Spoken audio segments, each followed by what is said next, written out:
16's eyes, in Diaonant's shadows of the past. The Beilager night in the mist, shrouded hills of medieval Saxony, where castles stood like stone sentinels over the valleys and rivers, pulsed like silver veins through the land, lay the village of Eldenburg. It was the year 1327, a time when the shadow of the Black Death was still distant, yet the laws of the church and nobility enclosed people's lives like an iron grid. Here, amid dense forests and fertile fields, grew up Anna, the daughter of a prosperous miller named Heinrich. Anna was 17, with hair as golden as ripe corn and eyes the color of the sky on a stormy day. She was not only beautiful but also clever, having learned from her father how to operate the mill and keep the accounts. Yet in this world, a woman's abilities did not determine her fate. Alliances forged through marriage did. Her bridegroom was Conrad, the son of the Knight of Eldenburg, a man who had fought in the Crusades and now ruled his estates with an iron hand. Conrad was 23, tall with broad shoulders, honed by years of training with sword and lance. His eyes were dark, almost black, and in them lay a mixture of pride and a hidden gentleness that few knew. The marriage was no love story, as sung in the ballads of troubadours, but a pact between families. Heinrich sought protection from marauding bands at the borders through the alliance with nobility, while the knight aimed to secure his lineage with the miller's wealth and fertile lands. Whispers in the village spoke of how such unions bound the common folk to the lords, weaving a tapestry of loyalty and obligation that stretched back to the ancient customs of the Germanic tribes. As the wedding day approached, the air in Eldenburg buzzed with anticipation. The village square was adorned with garlands of wildflowers, roses, daisies, and lavender, twisted around wooden poles. Tables groaned under the weight of feasts. Roasted boar, fresh bread from Heinrich's mill, and barrels of all brewed from the local barley. Minstrels arrived from nearby towns, their lutes and flutes filling the air with melodies of courtly love and heroic deeds. But beneath the merriment lay a deeper ritual, one that every villager knew but few spoke of openly: the Beilager, the bedding ceremony that would seal the marriage not just in words, but in flesh and witness. Anna had heard tales of the Beilager from her grandmother, whispered by the fireside on cold winter nights.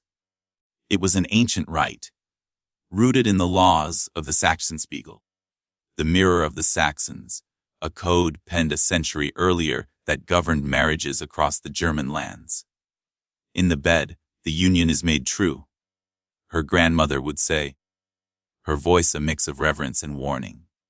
The witnesses ensure the consummation, for without it, the marriage is but parchment and promises, easily torn.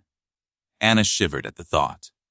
In her dreams, she imagined the ceremony as a sacred dance, but in waking hours, it filled her with a quiet dread. What if Conrad was unkind?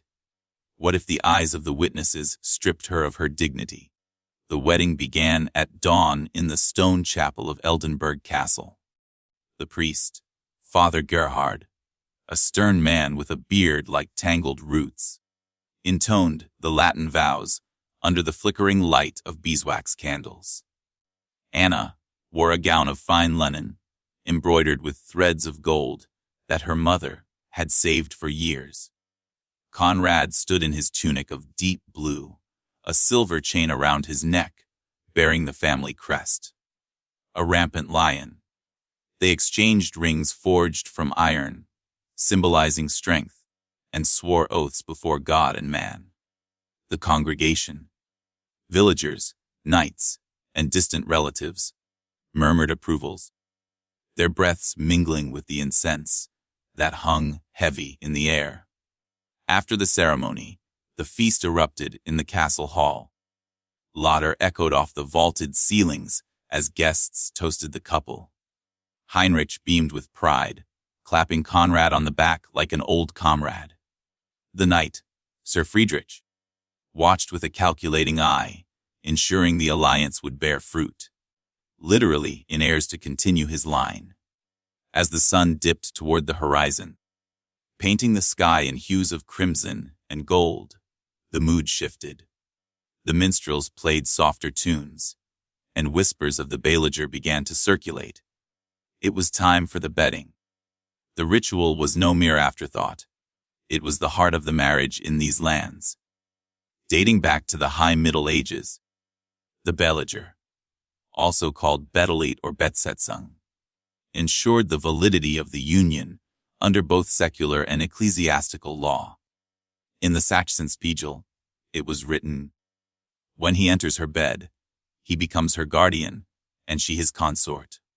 This act transferred the woman's mundium, her guardianship, from father to husband. Without the public bedding, doubts could arise about the marriage's consummation, leading to disputes over inheritance, divorce, or even annulment. In noble houses, it safeguarded dynastic purity, preventing claims of impotence or non-consent that could unravel alliances. A procession formed, led by the priest and the witnesses, chosen from respected elders and family members. Anna and Conrad were escorted to the bridal chamber, a room in the castle tower, adorned with fresh rushes on the floor and tapestries depicting biblical weddings. The bed itself was a grand affair, a four-poster carved from oak, draped in crimson curtains and covered with a quilt embroidered with the intertwined crests of their families.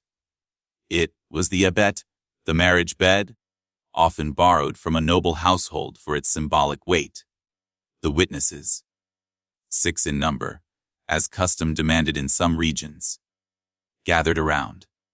There was Heinrich, Anna's father, Sir Friedrich, 2 aunts from Conrad's side, a village elder named Otto, and the priest himself.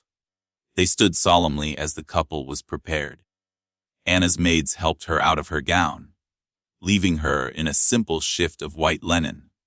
Conrad was similarly attired in a nightshirt. The air was thick with tension, the only sounds the crackling of the hearth fire and the distant revelry from the hall below. Father Gerhard stepped forward, his voice booming in the small space. "In the sight of God and these witnesses, do you, Anna, daughter of Heinrich, consent to this union in body as in spirit?" Anna's voice trembled but held firm. "I do." The question was repeated to Conrad, who nodded gravely. "I do." Then came the symbolic acts, layered with tradition to affirm the consummation without overt indecency, though in earlier times, the rite had been more explicit. First, the couple was placed in the bed together. The witnesses drew the curtains partially, allowing glimpses but preserving modesty. A sword was laid between them momentarily, a remnant of the chaste Beilager, for virgin brides, symbolizing the delay of full union until privacy. But in this case, it was removed quickly, signaling the intent for consummation. The priest sprinkled holy water over the bed, murmuring prayers for fertility and fidelity. As the couple lay side by side, the witnesses observed the drawing of the covers. One aunt pulled the quilt over them, declaring, "Under one cover they lie," as husband and wife. This act echoed ancient Germanic phrases, where sharing a blanket signified legal marriage. Outside the chamber, the remaining guests created a den, banging pots, blowing horns, and singing bawdy songs to aid the couple and ward off evil spirits. It was believed this noise encouraged the act and ensured witnesses could attest to its occurrence without direct sight. Inside, Anna's heart raced. Conrad turned to her, his hand gentle on her arm. "Fear not," he whispered. "This is our beginning." In the dim light, They shared their first true intimacy, the weight of history pressing upon them. The rite was not just about passion. It was a public declaration that the marriage was irrevocable. After what felt like an eternity, but was mere moments, the curtains were parted again. The witnesses inspected the sheets subtly, a nod to verifying virginity or consummation, though in practice, it was often symbolic. Father Gerhard pronounced the marriage complete. What God has joined, let no man put asunder. The Beilager is fulfilled. The witnesses signed a parchment, attesting to the event, which would be filed with the local court. This document could prove crucial in future disputes, such as if heirs were questioned, or if one spouse sought annulment on grounds of non-consummation. The couple emerged to cheers, rejoining the feast. Ale flowed freely, and dances spun into the night. But for Anna, the Beilager lingered like a shadow. It had bound her not only to Conrad, but to the inexorable traditions of her people. As the stars wheeled overhead, she wondered if love could bloom in such structured soil. Years passed in Eldenburg. Anna and Conrad's union proved fruitful. 3 children followed, 2 sons and a daughter, securing the lineage. Conrad softened with time, revealing the gentleness Anna had glimpsed on their wedding night. They managed the mill and estates together, weathering famines and feuds. Yet the memory of the Beilager shaped their world. When their son married, they insisted on the rite, adapting it slightly to the changing times, the church's influence growing after the Council of Trent centuries later. But in 1327, it was still raw and real. The ritual evolved over centuries. By the 16th century, in places like Coburg, it became more elaborate for princely weddings. Take the 1599 marriage of Prince Johann, Casimir of Saxe, Coburg and Margrethe of Brunswick-Lüneburg. The Beilager there began with a sermon. The couple placed in bed amid fanfare, and blessings bestowed post-consummation. Guests waited outside with trumpets and drums, their noise a communal endorsement. In peasant weddings, it was simpler. A quick bedding with family witnesses, perhaps a check of the mattress for signs. Variations abounded. In Scandinavia, at least 6 witnesses were required. In Scotland, being caught abed unmarried could force a union. The rite spread across Europe, known as the bedding ceremony. In England, where it featured in royal marriages like that of Henry VI. But by the 19th century, as Enlightenment ideas swept the lands, the Beilager faded. Privacy became paramount, and civil codes replaced ancient customs. Yet echoes remain the phrase, under one blanket, in German idioms, or the tossing of the garter in modern weddings. In Eldenburg, though, in 1327, it was the pivot of fate. Anna, looking back on her life as an old woman, would tell her grandchildren, "The bed was our forge, where alliance became love." And in that telling, the Beilager lived on, a thread in the grand tapestry of history.